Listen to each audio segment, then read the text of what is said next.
এই যে জয়, এটা আমাদের প্রত্যাশিত জয়। কারণ আমরা ভারতীয় জনতা পার্টি, আপনারা দেখেছেন 18 জায়গাতে আমরা ধর্মনগর দিয়ে আমরা বিপুল ভোটে আমরা জয়ী হয়েছিলাম, 23-এও হয়েছে। এবং এইবার ভারতীয় জনতা পার্টির পক্ষে আমাদের ধর্মনগরের গণদেবতারা ভোটাররা পক্ষে ওনারা রায় দিয়েছেন, এবং যেটা একটা বিশাল ভোট, আমরা 24,291 ভোট আমরা পেয়েছি সর্বমোট ভারতীয় জনতা পার্টির প্রাপ্ত ভোট, এবং প্রায় 18,000 ভোটের মতো আমাদের লিড হয়েছে।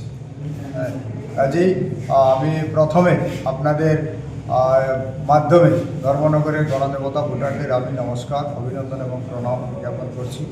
কারণ ওনারা ভারতীয় জনতা পার্টির পক্ষে যে রায় দিয়েছেন, আগামী দিনে আমাদের কাজ করার সুযোগ করে দিয়েছেন। ভারতীয় জনতা পার্টির যে উন্নয়নমুখী সরকার চলছে, ডেভেলপমেন্ট হয়েছে আমাদের মূল ইস্যু।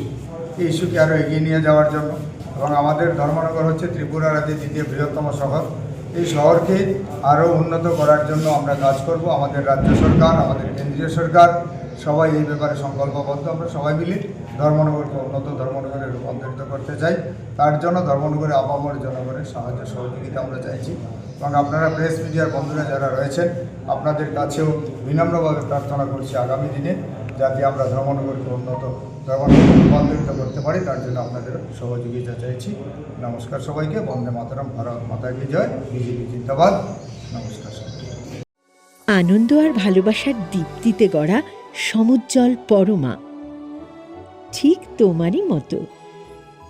শ্যাম সুন্দর কোম্পানি জুয়েলার্স, আগরতলা, উদয়পুর, ধর্মনগর, কলকাতা।